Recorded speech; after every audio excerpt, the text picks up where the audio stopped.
Pues vamos a la palabra de Dios, ¿qué les parece? El alimento del espíritu, del alma. Y hoy tenemos el tema número 3 de la serie El valor del respeto. Y el tema que voy a tratar es el respeto a la vida. La vida es lo más valioso que una persona puede poseer, ¿no es cierto? La vida es el don más precioso que Dios le dio al ser humano, sin duda. Dios es el autor y dador de la vida. Por consiguiente, Dios es el dueño de la vida de cada ser humano desde su inicio hasta su terminación. Y debemos de respetar ese derecho que Dios tiene a la vida de cada uno de nosotros. Cuando Él la da, le agradecemos. Cuando Él la toma, debemos de respetarlo, porque es de Él la vida, Él la dio, y debemos de respetar a Dios cuando toma la vida de cualquiera de nosotros, o de algún ser querido. En Génesis 2, versículo 7, dice: entonces Dios tomó polvo, y con ese polvo formó al hombre. Luego sopló en su nariz y con su propio aliento le dio vida. Así fue como el hombre comenzó a vivir. Ahí está, Dios el autor y el dador de la vida. En Éxodo 20, versículo 13, tenemos ahí escrito el sexto mandamiento, que dice de manera muy, contundente: no matarás. Este mandamiento tenía en los tiempos antiguos, en los tiempos de Moisés cuando se lo dictó, pero sigue teniendo también el día de hoy el firme propósito de que la vida de todo ser humano sea respetada por todos los seres humanos. Tu vida necesita ser respetada por otros seres humanos, y así la vida de cada uno. La Biblia es un libro que nos habla de manera muy clara y hace una distinción entre lo que es un asesinato y lo que es un homicidio. Parece lo mismo, pero no es lo mismo. Allí en Éxodo 20:13, donde leímos no matarás, ahí el verbo matar viene del hebreo ratzak. Esta palabra ratzak significa literalmente provocar la muerte de manera intencional, premeditada. Provocar la muerte en alguien con malicia. Y una mejor traducción, que ya traen unas Biblias más modernas, dice: no asesinarás. No le quitarás la vida a nadie. El asesinato, déjenme hacer una breve distinción entre lo que es asesinato y homicidio. Mire, la distinción de asesinato, o la definición, es que reúne lo que hoy llamamos los 3 agravantes. No quiero meterme mucho en ese asunto de leyes y todo eso, porque cada país tiene sus legislaciones, pero lo que dice la Biblia, yo estoy convencido de que alguien sacó de ahí la definición de asesinato con las 3 agravantes, que son premeditación, alevosía y ventaja. La premeditación, asesinar con premeditación, es matar a alguien de manera deliberada, con toda la intención de hacerlo. Es algo que se planea concienzudamente para quitarle la vida a alguien. Eso es premeditación. Alevosía es matar a traición, matar por precio o por recompensa, con ensañamiento, en una emboscada. Esa es la alevosía. Y la ventaja es cuando la víctima está desprevenida, está inerme, indefensa, Y esos tres agravantes componen la definición en la Biblia de asesinato. Ustedes conocen y saben que el primer asesinato que registra la Biblia y en la historia de la humanidad fue el asesinato de Caín, que mató a su hermano Abel. Este asesinato de Caín reúne las tres agravantes. Vamos a leerlo. Génesis capítulo 4, versículo 4. Abel le presenta a Dios una ofrenda, Caín le presenta también una ofrenda a Dios, pero Dios no mira con agrado la ofrenda de Caín. No quiero tener mucho en eso porque no la recibió, sino en lo que sucedió después. Dice Génesis 4:4, Abel también presentó al Señor lo mejor de su rebaño, es decir, los primogénitos con su grasa. Y el Señor miró con agrado a Abel y a su ofrenda, pero no miró así a Caín, no lo miró con agrado ni a su ofrenda. Por eso Caín se enfureció y andaba cabizbajo. Esta frase o esta definición que dice que andaba cabizbajo tiene la idea de pensativo, pero enojado. Ahora, ¿qué estaba pensando? Asesinar a su hermano. Por envidia, por celos o por asunto, fíjese, religioso. Versículo 6, entonces el Señor le dijo, ¿por qué estás tan enojado? Le dice a Caín, ¿por qué andas cabizbajo? ¿Qué estás pensando hacer, Caín? Versículo 7, si hicieras lo bueno, podrías andar con la frente en alto, le dice. Pero si haces lo malo, el pecado te acecha, como una fiera lista para atraparte. No obstante, fíjate lo que le dijo Dios a Caín, tú puedes dominarlo, o sea, contrólate, domínate, porque puedes cometer una tontería. Tú puedes dominar el pecado, ese enojo lo puedes controlar, pero dejó que se desbordara. Y dice el versículo 8, Caín habló con su hermano Abel. Mientras estaban en el campo, Caín atacó a su hermano y lo mató. Fíjate, premeditación, alevosía y ventaja. Dice el versículo 9, el Señor le preguntó a Caín, ¿dónde está tu hermano Abel? Por supuesto que Dios sabía, ¿no? Pero quería que él le contestara. No lo sé, respondió Caín. ¿Acaso soy yo el que debe cuidar a mi hermano? Y dice el versículo 10, ¿qué has hecho? ¿Qué has hecho? Exclamó el Señor. Fíjate lo que dice a continuación. Desde la tierra, la sangre de tu hermano reclama justicia. Esta tierra es una tierra que gime por tanta sangre derramada. Este país es un país que gime por tanto asesinato, con premeditación, alevosía y ventaja. Clama, dice, clama a la tierra justicia. Bueno, a partir de ese trágico suceso, escuchen bien, Dios estableció un duro castigo para el que quita la vida a mansalva. Dios estableció la pena de muerte a todo aquel que no respetara la vida de sus semejantes, vida por vida. Bueno, aquí entramos en un tema delicado porque la pena de muerte es un tema muy sensible. Siempre lo ha sido, la verdad. Es un tema controversial, aún entre los cristianos.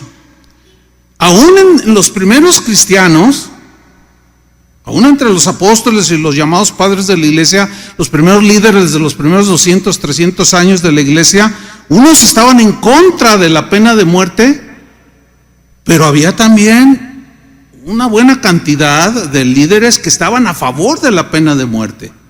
Ambas partes dicen tener argumentos suficientes. para mantener su postura. Lo mismo sucede el día de hoy. Yo sé que aquí puede haber gente que dice, no, nada de pena de muerte, pero puede haber otros que dicen, sí a la pena de muerte. Bueno, sigue siendo controversial este asunto.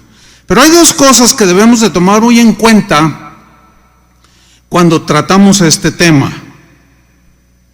Número uno, ¿qué dice la Biblia sobre la pena de muerte? Y número dos, ¿cómo pensaban los apóstoles que escribieron el Nuevo Testamento?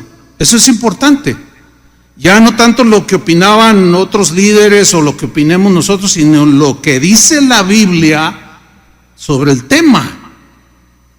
Por ejemplo, en Génesis 9:6, ahí Dios vuelve a repetir en tiempos de Noé lo siguiente: el que derramare sangre de hombre, por el hombre su sangre será derramada. O sea, por medio del Estado y las leyes, Dios las autorizó para quitarle la vida al que le quitó la vida, pena de muerte. Porque a imagen de Dios es hecho el hombre. Eso es lo que dice la Biblia. Hay otro versículo, hay muchos, pero voy a citar solamente un par más. Éxodo 21:14.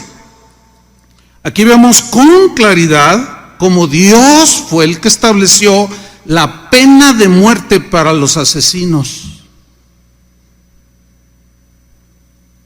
Éxodo 21:14 dice, pero si alguien, fíjate esta traducción, pero si alguien con premeditación mata a otro, será condenado a muerte, aunque haya que sacarlo de mi altar. O sea que a mansalva, con todas las agravantes, fue y le quitó la vida a aquel, pero luego arrepentido fue al altar y se tomó allí de los cuernos del altar. No tengo tiempo para explicar todo eso, ¿no? O que fue allí con Dios y perdóname. Sí, Dios puede perdonar a un asesino. ¿Están de acuerdo con eso? Pero tiene que pagar con su propia vida lo que hizo. Dice, aunque haya que sacarlo de mi altar, que esté allí llorando, si yo lo perdono, ok, queda perdonado su pecado. Pero vida por vida. Eso es justicia. Yo sé que algunos batallan con eso, pero sigamos adelante. Mire, en Mateo 26, versículo 52, ¿se acuerda cuando Jesús está en el huerto y llegaron a prender a Jesús para crucificarlo? Y Pedro sacó una espada, ¿se acuerda?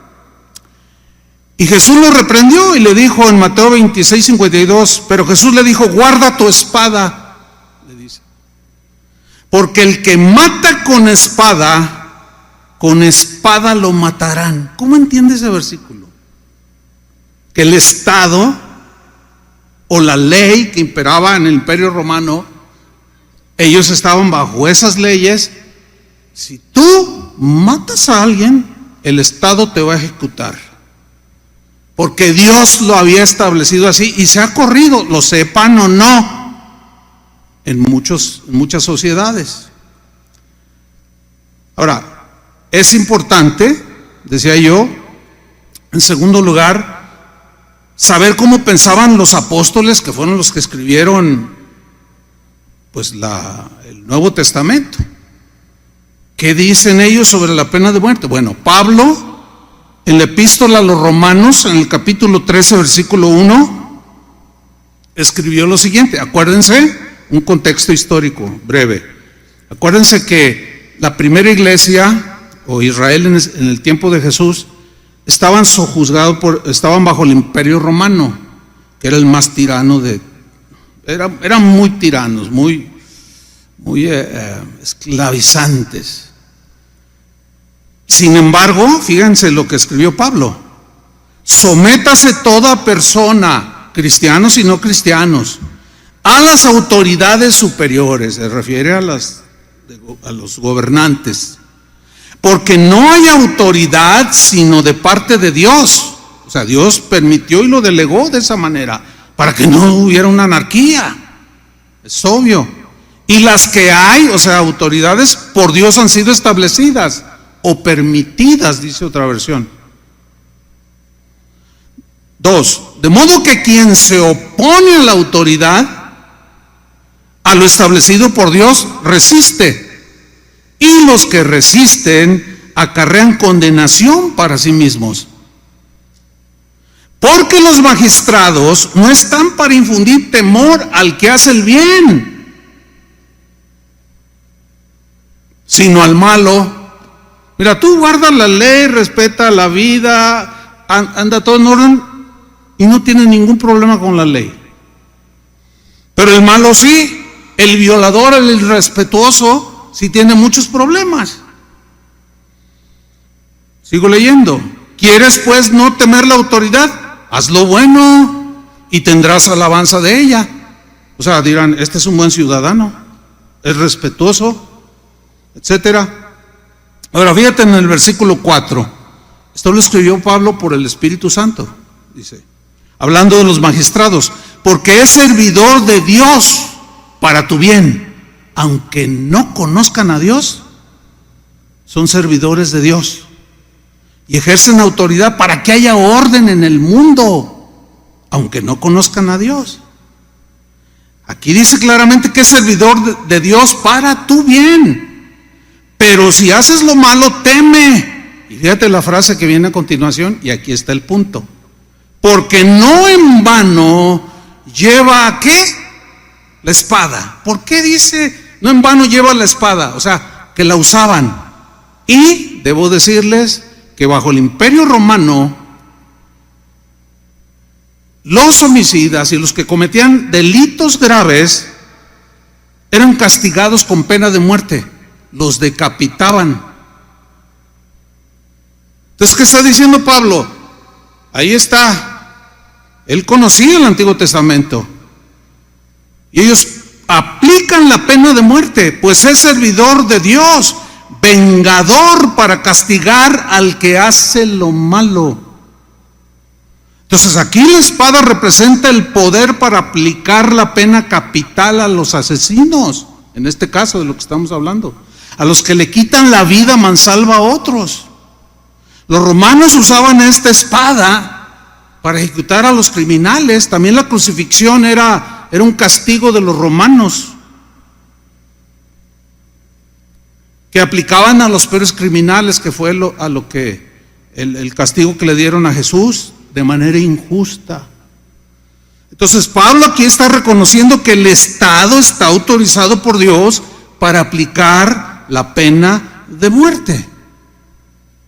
Vamos a otro de los escritores del Nuevo Testamento, Pedro, el discípulo de Jesús. Primera de Pedro 4:15. Dice lo siguiente: si alguno de ustedes sufre o padece, dice en otra versión, que no sea por ser asesino. O sea, le está hablando a cristianos. ¿Acaso un cristiano podría cometer semejante acto? Claro que sí, cuando se le desborda el enojo, o los celos, o la envidia, qué sé yo.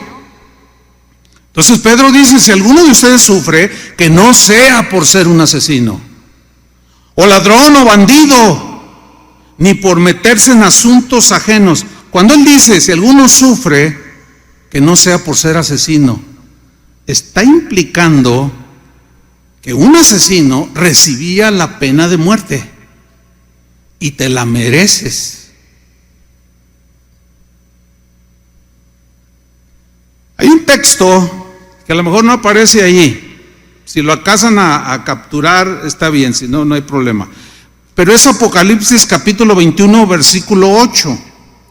Lo voy a leer en la versión, traducción viviente. Apocalipsis 21, 8. Fíjate cómo esta lista que vamos a leer incluye a algunas personas, pero ahí están los asesinos, que es en lo que yo me quiero enfocar. Fíjate cómo dice esta versión. Pusieron allí la Nueva Versión Internacional, pero está bien, yo voy a leer la traducción viviente. Dice, pero los cobardes, los incrédulos, los corruptos, díganle a algún político por ahí, los asesinos,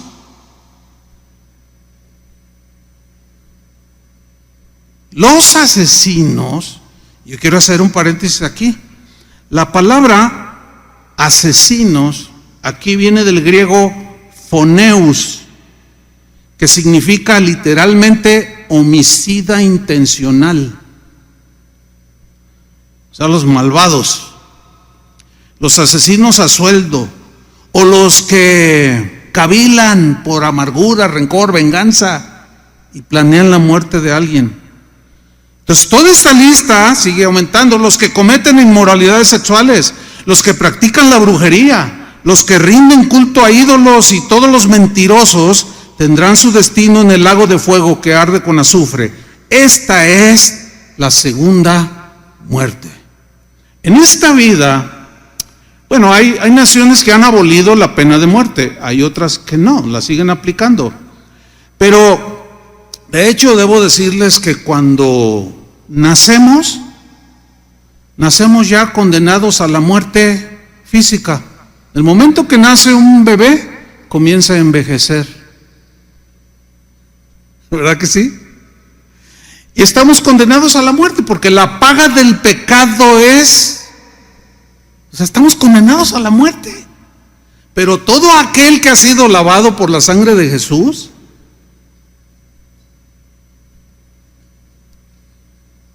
recibe la vida eterna. La paga del pecado es muerte, mas la dádiva de Dios, el regalo de Dios es ¿qué? Vida eterna en Jesucristo. Es decir, pudimos haber sido de lo peor, asesinos si tú quieres, porque no dudo que es probable que alguien que nos esté viendo, que esté aquí, haya cometido algún acto así. Pero si tu vida, tu corazón ha pasado por la limpieza de la sangre de Cristo, tus pecados han sido perdonados. Los más horribles por más horribles que hayan sido, han sido perdonados. Aquí en Casa de Oración hay un ministerio carcelario de muchos años. Y hay gente que va por muchos años a compartir la palabra a las penitenciarías. Y me cuentan, yo he ido un buen número de veces, cuando me ha tocado platicar con alguien o que me cuenta, fíjate que ahí está fulano, el que mató esto, o sea, gente que mató a mansalva, pero el Señor se apiada de ellos, sus pecados son perdonados. ¿Ustedes creen eso, verdad? Por más feo que haya sido lo que hayan hecho, pero tienen que pagar con la sociedad. Yo he hablado con algunos así personalmente. Oye, ¿y tú, de cuánto es tu condena? No, me dieron 40 años. No voy a salir de aquí. Dicen, es que cometí cosas muy feas. No, está bien, si quieres platicarme está bien, si no, no. Algunos platican, otros no. Unos se quiebran. ¿Pero por qué? Porque ya Dios hizo algo en sus corazones.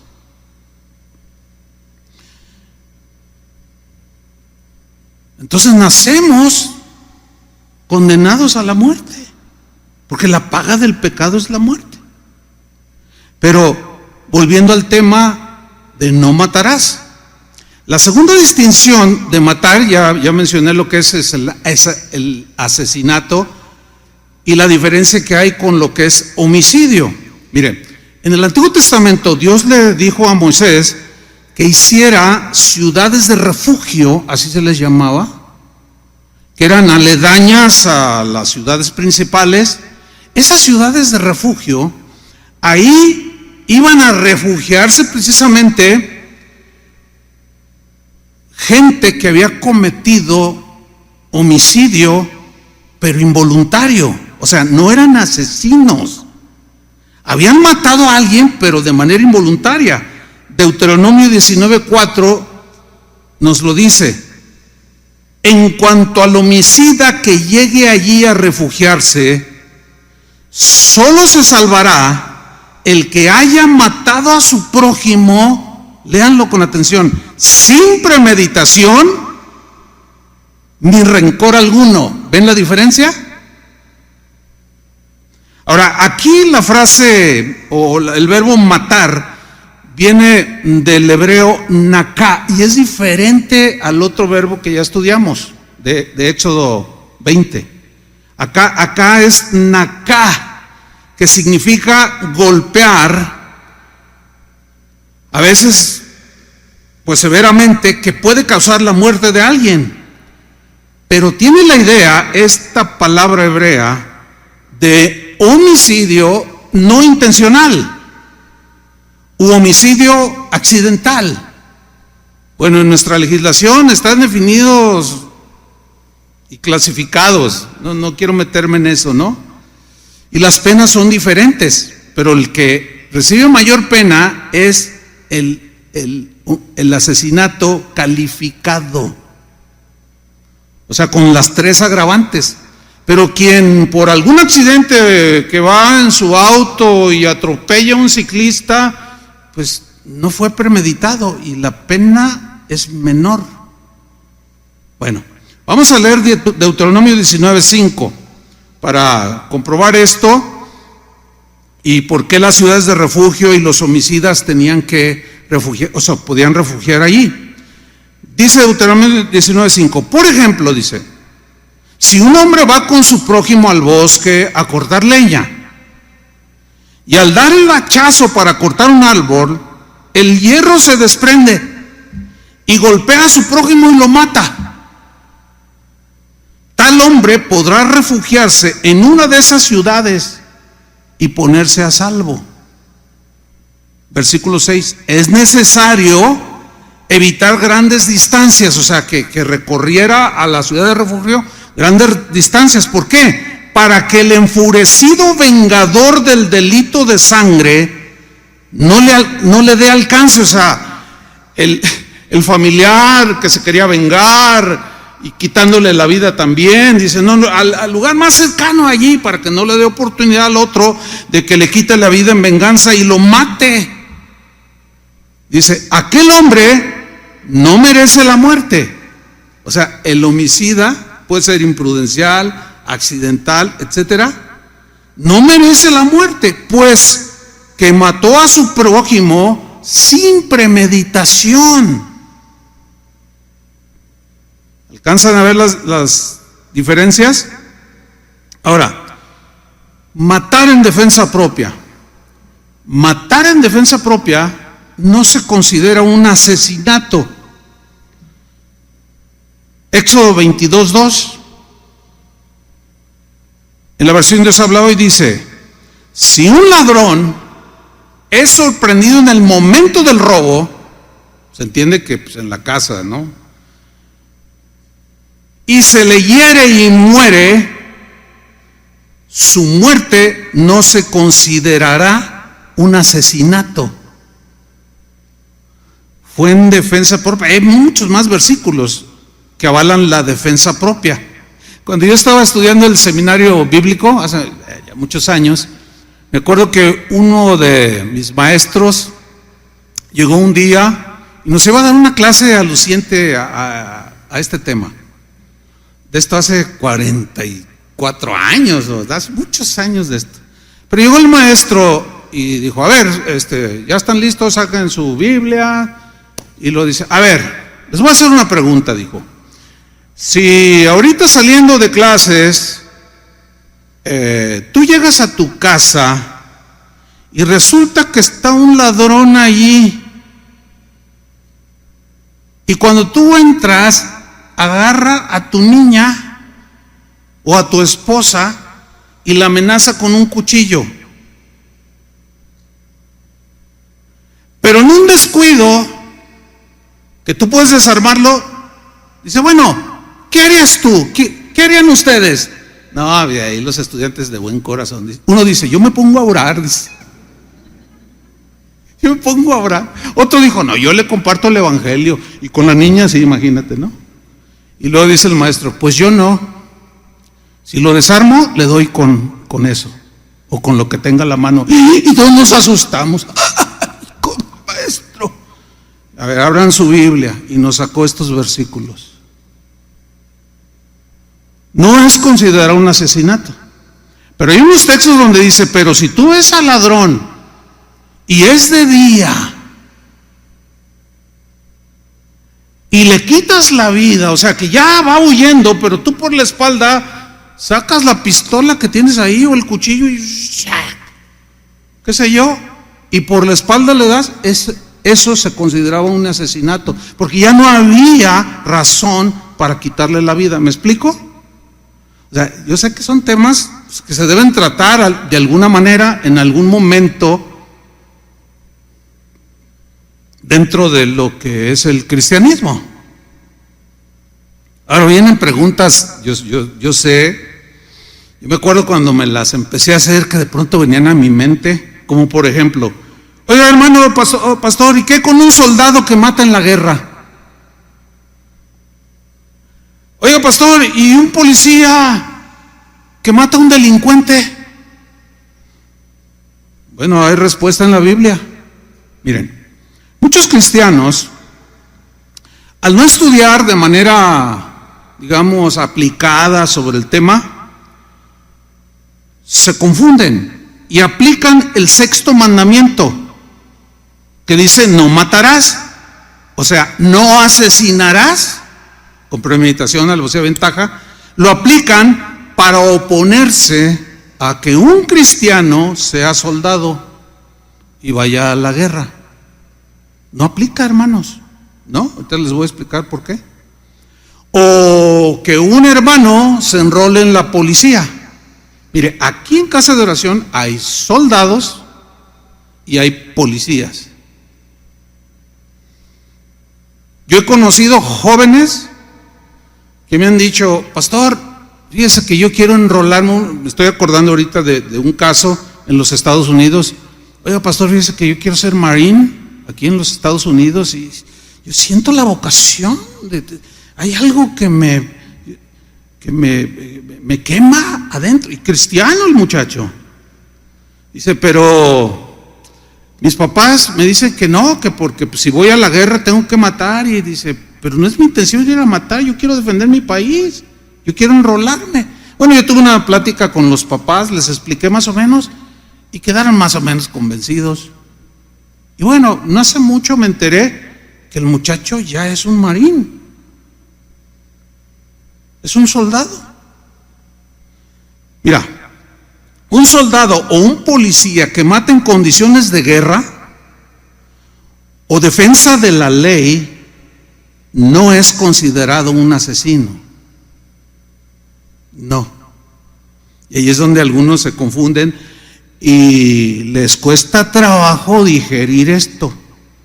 Pero escuchen bien con atención, a menos que un policía abuse de su autoridad, como los de aquí pues, porque usted me entienda, a menos que un policía abuse de su autoridad y sin más ni menos saque la pistola y le dé un balazo a alguien, a menos que un soldado asesine a mansalva matando a otros soldados cuando ya están rendidos,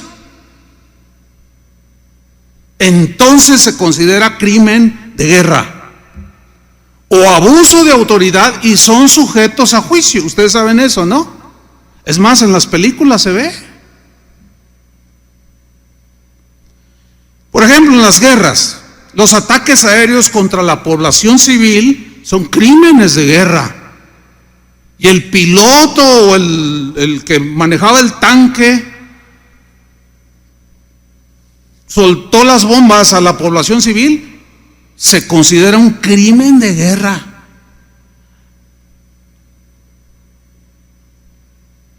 Y puede ser condenado a la muerte, según el ejército y las leyes que los rijan. ¿Alcanzan a ver la diferencia? Yo pienso que sí.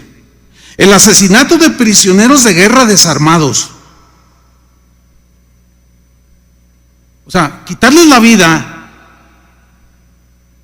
nada más porque usted es el enemigo, pero ya está con las manos así, ya se rindió. Todos hemos visto a lo mejor alguna película por ahí donde se rinde uno y el otro dice, no, pero es que, y ¡paz! Le tira. Y otro dice, otro soldado le dice, te voy a denunciar. ¿Han visto alguna escena de esas?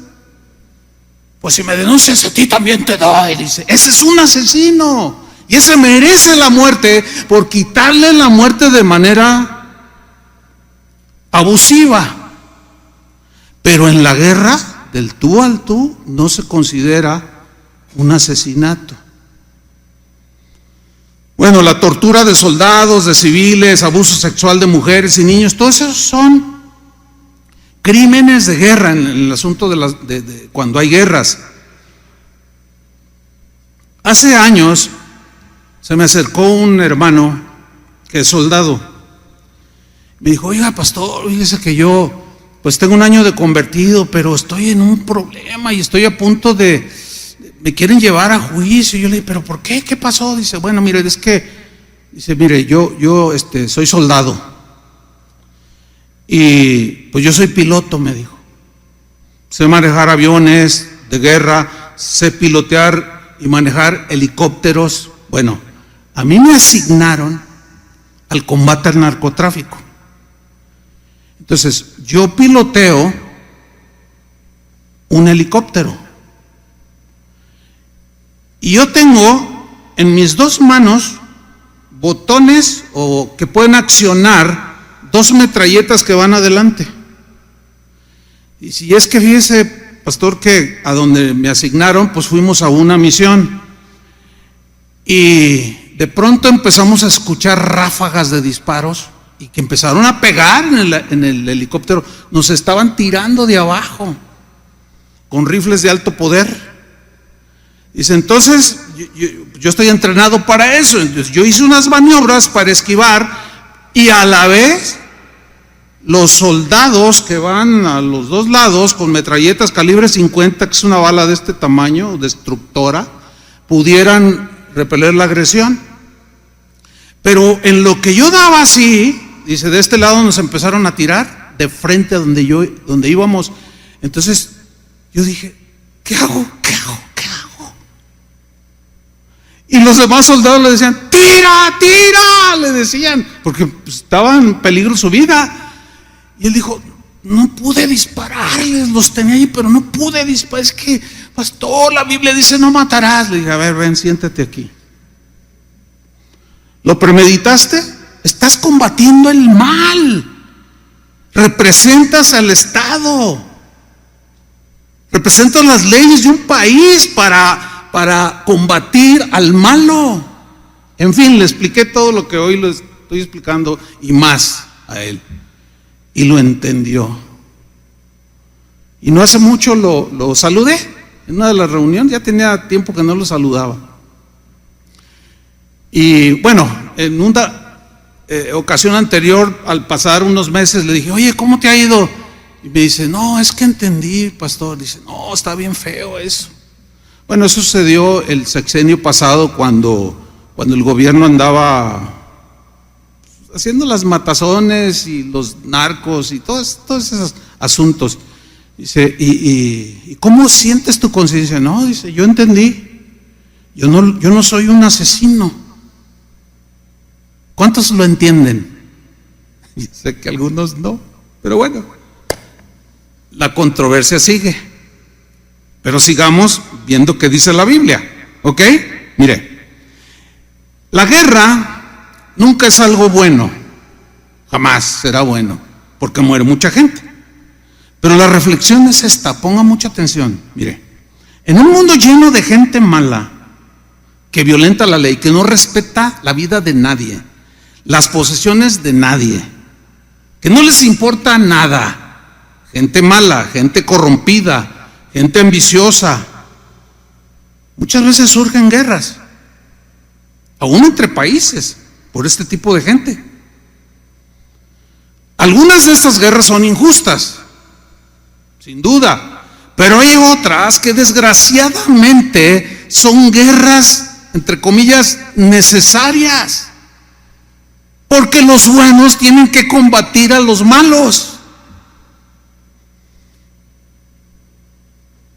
Si no, imagínense, si se dejara que los malos hicieran lo que les diera su gana, pues ¿a dónde iríamos a parar? Entonces los buenos, a los que se les ha delegado esa autoridad, combaten a los malos. Y a veces se llegan a guerras o enfrentamientos muy sangrientos. Bueno, mire, a Israel Dios lo envió a guerrear contra gente salvaje, contra gente perversa y sumamente malos y corrompidos. Y Dios había dicho a Israel: tú me serás un pueblo santo, o sea, bueno. Y le dijo a Israel, en otras palabras: ustedes son los buenos, tienen que combatir a los malos, a los anarquistas, aquellos que corrompen todo, que matan, violan, hacen todo. O sea, como el brazo ejecutor de Dios en aquellos tiempos. Y Dios los envió a guerrear contra pueblos para que los exterminaran, para que no se propagara la maldad. Eso no lo entienden los ateos. Ese es su argumento favorito. Ay, ¿cómo un Dios? ¿Cuál Dios de amor si mandó que arrasaran con pueblos enteros? Bueno, eso es no lo entienden. Nosotros o algunos más o menos. Pero vamos a Deuteronomio capítulo 20, versículo 16, para que vean esto. Pero de las ciudades de estos pueblos que Jehová tu Dios te da por heredad, ninguna persona dejarás con vida. Y suena durísimo. Bueno, el que dijo no matarás, ahora dice que los mate. Y ahí es donde muchos se les funden los fusibles, ¿no? Pero es que acuérdense que eran pueblos salvajes, asesinos a mansalva. Israel de ese tipo nunca hizo eso. Y cuando lo hizo, Dios se iba sobre ellos para ponerlos en su lugar y castigarlos. Dice el versículo 17: sino que los destruirás completamente. Al eteo, al amorreo, al cananeo, al fereceo, al heveo y al jebuseo, como Jehová tu Dios te ha mandado. O sea, a la guerra era necesario, entre comillas, hacerle guerra a esa gente que eran bárbaros, eran salvajes. Dice el versículo 18: para que no os enseñen a hacer según todas sus abominaciones. Ahí está. Que ellos han hecho para sus dioses y pequéis contra Jehová vuestro Dios. Difícil, ¿no? Pero ahí está.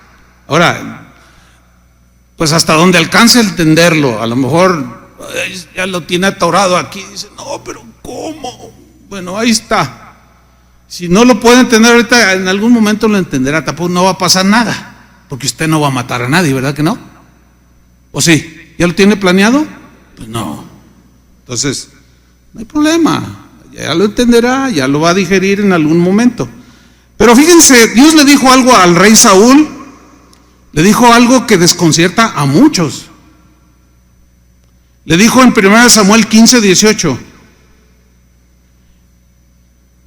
Aquí es un reclamo de Samuel al rey Saúl, porque Dios le había dado una orden y Saúl la desobedeció, pero la orden era esta. Y le dice Samuel a Saúl: y Jehová te envió en misión y te dijo, Saúl, ve, destruye a los pecadores de Amalec. ¿Destruye a quién? A los pecadores. Dios es el único que puede tomar la vida, da la vida y la quita, pero nunca es de manera injustificada o arbitraria. Es por razón o con razones, porque eran pueblos terribles. Destruye a los pecadores, dice, de Amalec, que entre otras cosas a niños recién nacidos los ponían en las hogueras, tenían un dios que tenía fuego prendido siempre y ofrecían, tiraban a sus niños allí en sacrificio a esos dioses. O sea, unas aberraciones que hacían terribles, totalmente corrompidos moralmente, espiritualmente y de todo. Y luego dice, y hazles guerra hasta que los acabes. Suena duro, ¿verdad? Yo me acuerdo cuando yo me convertí al Señor, que leía pasajes como esto. Ay, o sea, es obvio, no entendía, tenía que alguien me explicara o yo estudiarlo, y al paso del tiempo yo entiendo que no es algo que se digiere así fácil, porque este es un argumento de los que no creen en el Señor. Ay, sí, mira, ¿a poco no has leído? Tu Dios es un asesino, dicen. Yo pregunto, ¿es un asesino Dios? No, más bien hace justicia. Más bien es un justiciero. Y Él es un juez justo, y a muchos los condena a la muerte como a esos pueblos. Pero utilizó en este caso Israel, así como utiliza el Estado o los magistrados para aplicar la justicia. Por ejemplo, un país donde esté la pena de muerte y el juez dice, veredicto, pena de muerte, pena capital, ¿el juez es un asesino? Por supuesto que no.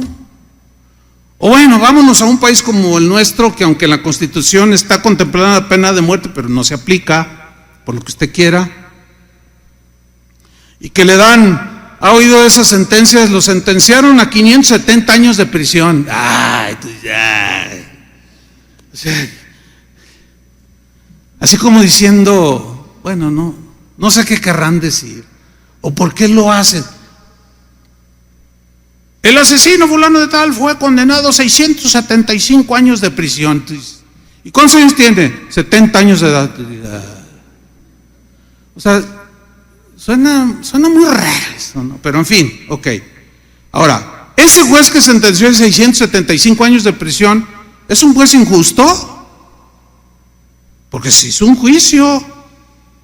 No, nadie lo cataloga como un juez abusivo. ¿Cómo 670 años?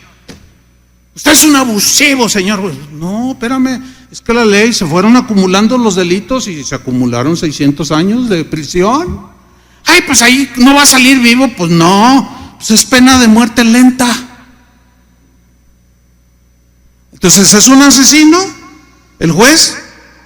¿El carcelero que lo mete y le cierra la llave también es un abusivo? Pues no, pues es obvio que no.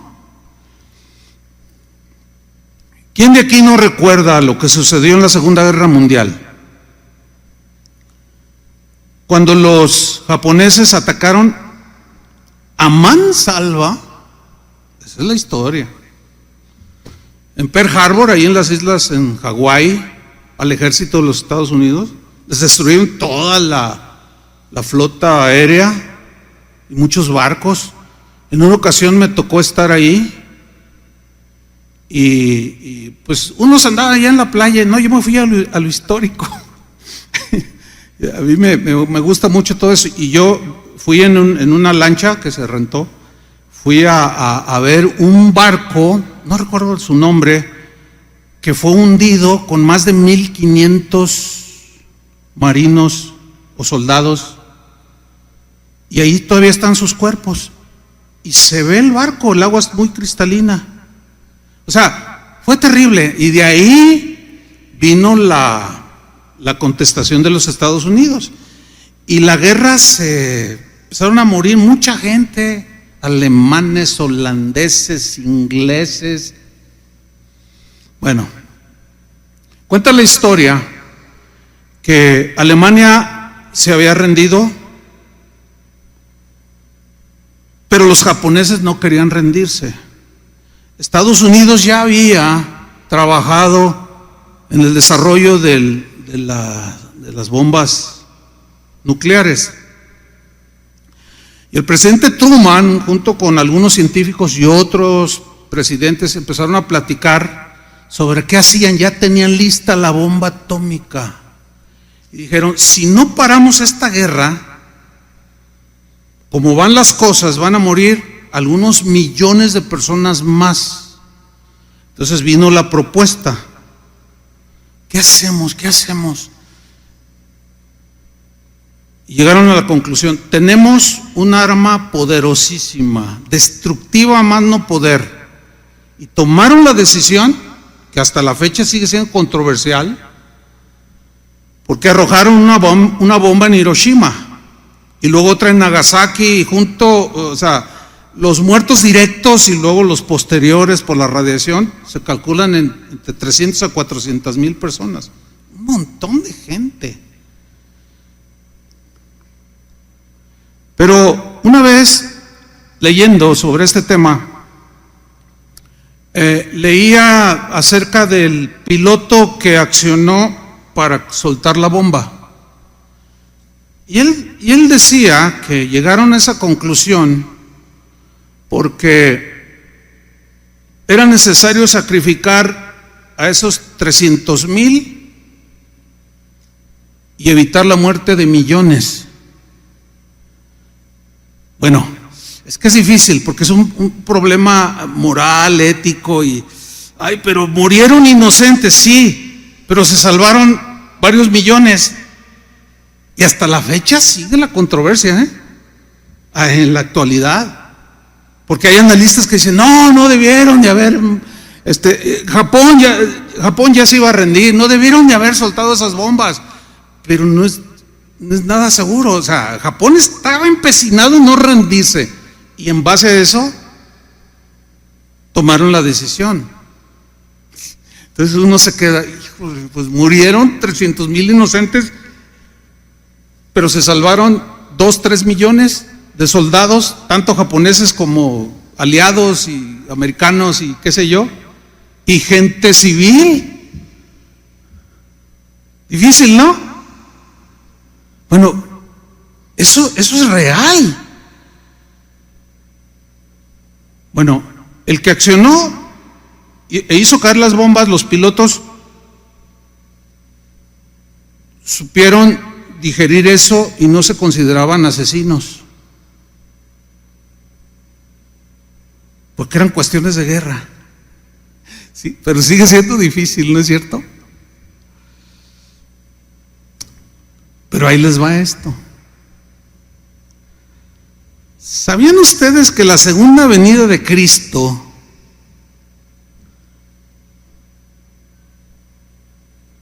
yo creo que sí sabían, o a lo mejor no lo habían contemplado o visto en este contexto, pero la segunda venida de Cristo, cuando Él venga ya literalmente con todos nosotros y todo, ¿saben que habrá una guerra extremadamente violenta y sangrienta?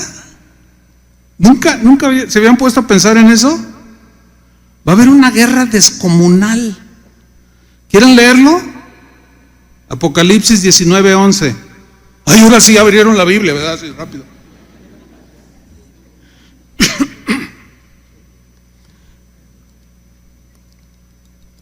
Dice así: Juan está narrando lo que Jesús le estaba revelando escatológicamente, o los sucesos de los tiempos finales. Y dice Juan: entonces vi el cielo abierto, y he aquí un caballo blanco, y el que lo montaba se llamaba Fiel y Verdadero. ¿Quién era? Jesús. Y con justicia, subrayo esa frase, esa palabra, y con justicia juzga y pelea. Una versión dice, y hace la guerra a todos sus adversarios. ¿Por qué? Porque sí, desgraciadamente así son las cosas.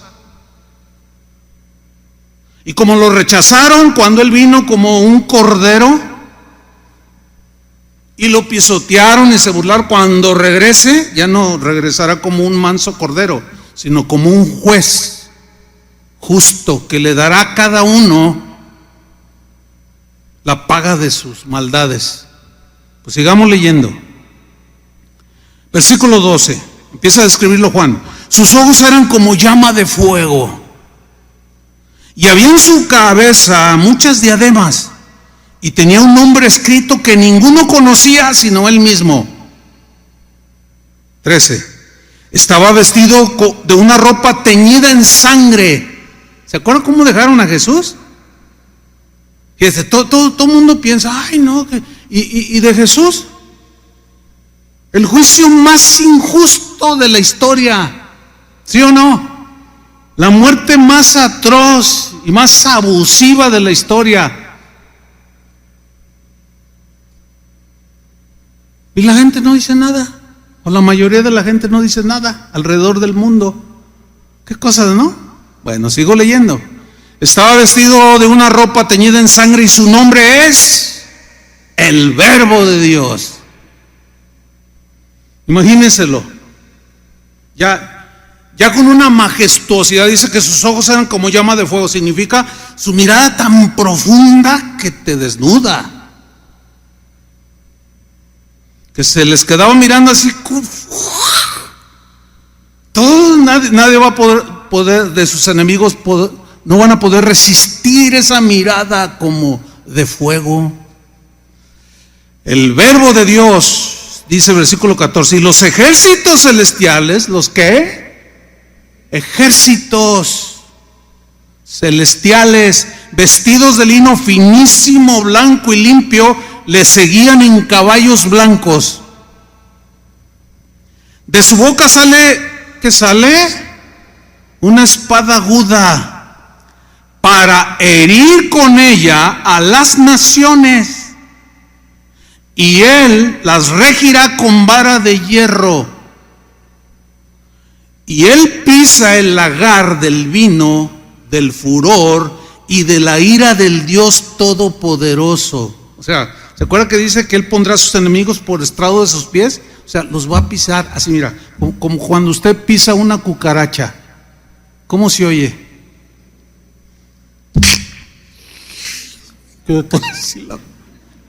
Así van a quedar sus enemigos. Ahora, ¿de qué bando estás? Es una guerra mundial. ¿Será una guerra mundial? Así es que ya deja el romanticismo y, ay no, yo no seré soldado, ay, ese hermano es policía. No, hermano, sálgase de la policía. No, ¿por qué? Déjenlo, es su vocación. Y que combata a los malos. ¿Qué hace usted cuando a un ladrón le quita el carro y va por allí? ¿A quién le llama? Bueno, vamos a suponer que todo está bien aquí. ¿A quién le llama? Pues a la policía. ¿Por qué? Porque ellos están delegados para ejercer el orden y meter en cintura al que viola y no respeta las leyes. Pero sigamos leyendo esta descripción de una terrible guerra mundial. Dice el versículo 16, y en su vestidura y en su muslo tiene escrito este nombre: Rey de Reyes y Señor de Señores. Órale, órale. ¿De qué lado estás? Yo voy detrás de él, yo quiero estar detrás de él, siguiéndolo a él, porque él es el general. Esto es una guerra, hermanos. Dice el versículo 17, dice Juan, y vi a un ángel que estaba en pie en el sol. Hay muchas figuras retóricas y muchas expresiones poéticas, etcétera, pero esto será real, hermanos. Y en alguna ocasión hablaremos ya en algunos temas escatológicos, pero pues ahorita nada más esto. Vi a un ángel que estaba en pie en el sol y clamó a gran voz diciendo a todas las aves que vuelan en medio del cielo: venid y congregaos a la gran cena de Dios, para que comáis carnes de reyes y de capitanes, y carnes de fuertes, carnes de caballos y de sus jinetes, y carnes de todos, libres y esclavos, pequeños y grandes. Y vi a la bestia, a los reyes de la tierra y a sus ejércitos, reunidos para guerrear contra el que montaba el caballo y contra su ejército. ¿Y quiénes estaban ahí, a ver, en ese ejército? Para los que dicen que no quieren ser soldados, pues también la Biblia nos dice que somos soldados, ¿sí o no? Y también dice que vamos a regir, a gobernar las naciones, que ya es otro tema. O sea, vamos a aplicar la ley. Pero ya hasta ahí le dejo. Y el que quiera estudiar más, pues hágalo. Este pasaje sobre todo y otros más, pero sigo leyendo. Se pusieron en contra, dice, en el versículo 19, lo voy a volver a leer. Di a la bestia, a los reyes de la tierra y a sus ejércitos reunidos para guerrear contra el que montaba el caballo y contra su ejército. Y la bestia fue apresada, y con ella el falso profeta que había hecho delante de ella las señales con las cuales había engañado a los que recibieron la marca de la bestia y habían adorado su imagen. Esos dos fueron lanzados vivos dentro de un lago de fuego que arde con azufre, y los demás fueron muertos con la espada que salía de la boca del que montaba el caballo, y todas las aves se saciaron de las carnes de ellos.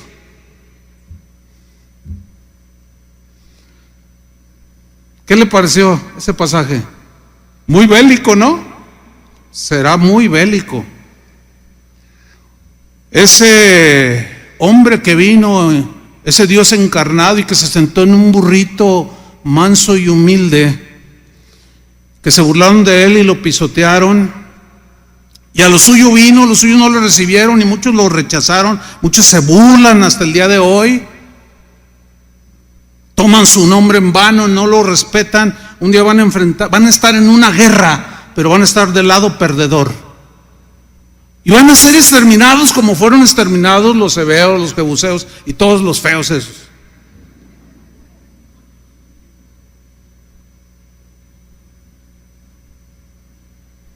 Difícil de creer, difícil de digerir, pero no se me atraganten. Vamos a otro punto un poco más digerible. Hay otros aristas en cuanto al respeto a la vida. A lo mejor va a tener que volver a escuchar este mensaje para digerirlo y con su Biblia así más a la mano. No lo sé. Pero hay otros aristas en este tema del respeto a la vida. ¿Por qué Dios instituyó la pena de muerte al que quitaba la vida? Porque para Dios la vida es sagrada. ¿Qué me dicen, por ejemplo, del aborto? El aborto, tema controversial. ¿Sabe usted que ya hay cristianos a favor del aborto? Ay, ¿a poco? Uy, hermano. Pues es como los cristianos que dicen, no, los soldados no. Los policías no, también hay cristianos, no, bueno, el derecho de la mujer, etcétera, etcétera.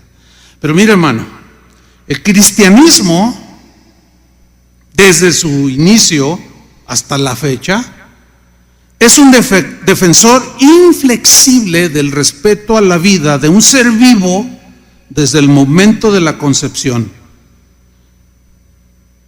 Es un ser totalmente inofensivo, que está en el vientre de una mujer. Es increíble que la mayoría de los países hayan abolido la pena de muerte, pero han legalizado el aborto. Hágame usted el santísimo favor. Ahora sí que alguien me explique. Alguien que me explique, porque no entiendo esto. Estoy medio tapado. Porque la gran mayoría de los países alrededor del mundo han abolido la pena de muerte. Y en la actualidad la gran mayoría, entre ellos nuestro país,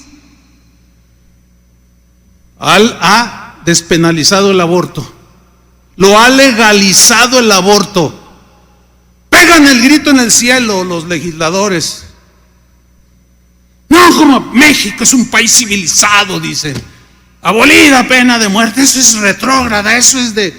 Y empiezan a decir un montón de cosas. Pero a favor del aborto, somos países modernos. Y dices, increíble. O difícil de creer. Incomprensible a todas luces. La vida en las manos de los legisladores. A los culpables se les exime y a los inocentes se les condena a la muerte, aún antes de nacer. Según las estadísticas, en el mundo, alrededor del mundo, entre 70 y 80 millones de abortos provocados, matando a los bebés al año. Es un genocidio. Pero cuidado con que maten una ballena, que tampoco, ¿verdad? O sea, es que matamos las vacas para comerlas. Pues hay culturas que matan a la ballena. Pero ahí salen los ambientalistas, ¿verdad? Y digo, con todo respeto, pues eso es lo que ellos creen. Y no, y respeto, y que no sé qué. Pregúntenles a esos, pregúntenles a las feministas acerca del maltrato a los animales. Dicen, no, el gatito hay que tratar, no, el perrito. Oye, ¿y tú estás a favor del aborto? Y se quedan heladas, porque la gran mayoría de ellas están a favor del aborto, pero a favor de la vida animal. ¿Y de cuándo acá se puede comparar la vida de un animal con un ser humano? Que también merecen respeto, porque tampoco es como para andar pateando al perrito, ¿me explico? Pues tampoco. Pero ya hablaremos de eso. Fíjense, en la Biblia hay sólidas enseñanzas sobre el respeto hacia un ser inofensivo que está en gestación. Por ejemplo, fíjense, en Jeremías 1:5, Dios le dijo a Jeremías lo siguiente: antes de formarte en el seno de tu madre, ya te conocía. O sea, antes de que existiera Jeremías, ya Dios lo conocía. Ahora apliquémoslo personalmente. Antes de que yo naciera, antes de que usted naciera, ya Dios nos conocía. No que preexistíamos, no. Sino que Él ya nos conocía, porque Él es omnisciente, todo lo sabe. O sea, antes que nacieras, que vieras la luz por primera vez, Jeremías, ya te conocía yo. Ahora imagínate, todos esos niños abortados, ya Dios los conocía y los mataron. ¿Tendrá sentido esto? Pues por supuesto que no, pero es un rasgo de la barbarie en la que vivimos. Ahora, todos esas prácticas tan aberrantes, por eso tiene que haber una guerra como la Segunda Guerra Mundial para darle a los malos. ¿Entiende? Antes de formarte en el seno de tu madre ya te conocí. Antes de que tú nacieras yo te consagré y te destiné a ser profeta de las naciones. Salmo 139. Este salmo, hermanos, nos habla del papel activo que juega Dios en nuestra creación y formación en la matriz de nuestra madre. Salmo 139, en la versión Dios habla hoy, versículo 13. Fíjate cómo el salmista lo describe. Dice: tú fuiste quien formó todo mi cuerpo, las manitas, los deditos, las uñitas, la nariz. Tú fuiste quien formó todo mi cuerpo. Tú me formaste en el vientre de mi madre. Ahí está ya un ser vivo, una persona, en el vientre de una mujer. Dice el versículo 14: te alabo porque estoy maravillado, porque es maravilloso lo que has hecho. Este cuerpo, esta creación de Dios es algo maravilloso, porque eres único, no hay otro igualito a ti, ni lo habrá, ni nacerá otro igualito a ti. Algunos dirán, no, qué bueno. No habrá otro igual a ti. O sea, eres un ser tan especial, tan individual. Una de las maneras de distinguir a los seres humanos es por medio de la huella digital, ¿sí o no? ¿Por qué? Porque no hay una sola igual. Se parecen porque venimos de un mismo linaje, Una huella digital, pero diferente a todas. Increíble, ¿no? ¿Te imaginas? Ese es lo que está diciendo el salmista. Estoy maravillado. ¿Cómo? O sea, ¿de dónde tanta sabiduría? ¿De dónde tanto poder para hacer a cada ser humano distinto y con una huella diferente? Decía el salmista, te alabo, dice, porque estoy maravillado, porque es maravilloso lo que has hecho. De eso estoy bien convencido. Dice el versículo 15, no te fue oculto el desarrollo de mi cuerpo. Mientras yo era formado en lo secreto, ahí en la matriz, ahí cuando empezó, cuando el espermatozoide con el óvulo y vino la vida, ¡qué increíble! Mientras era formado en lo más profundo de la tierra. Esta es una expresión poética, se refiere al vientre de su madre, obvio. Versículo 16, tus ojos vieron mi cuerpo en formación. Todo eso estaba escrito en tu libro. Había señalado los días de mi vida cuando aún no existía ninguno de ellos. Qué manera tan impresionante de referirse a un ser humano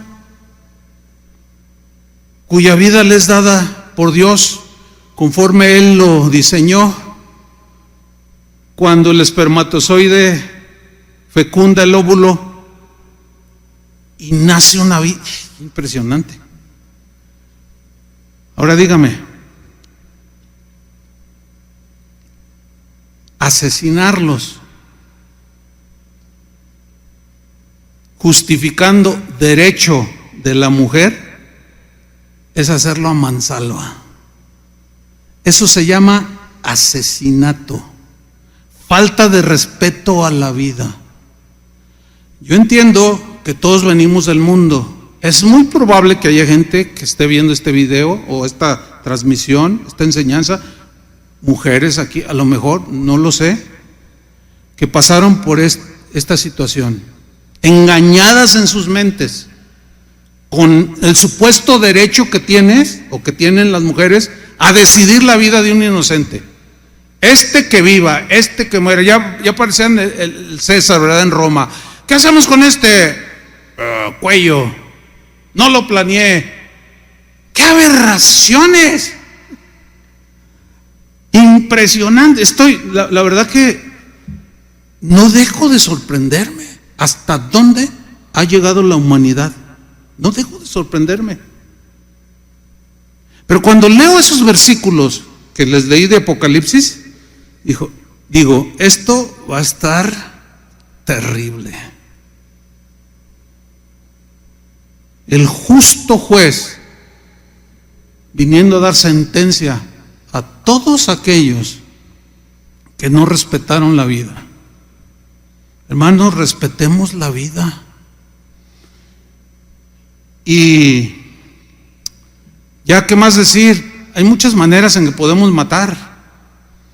Hubo una enseñanza hace unos 4 meses atrás que le titulé Asesinos. ¿Se acuerdan? No sé cuántos la vieron. Si no la han visto, yo les sugiero que, porque fue en el tiempo en que no había gente o había bien poquitas, nomás había una reunión, entonces pues algunos no tienen internet, entonces no oyeron esa enseñanza. Búsquenla en casa de oración.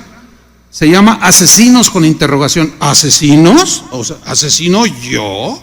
Porque no solo es quitar a mansalva una vida, así como lo hemos descrito hoy, que es merecedor de pena de muerte, sino hay otras maneras de asesinar a una persona, que es calumniándolo, difamándolo, desprestigiándolo. Pero eso ya lo traté en ese tema, ¿sí? Escúchelo, le va a hacer clic con esta enseñanza. Claro, el que no entiende esto va a decir, ¿qué es eso? ¿Qué es eso?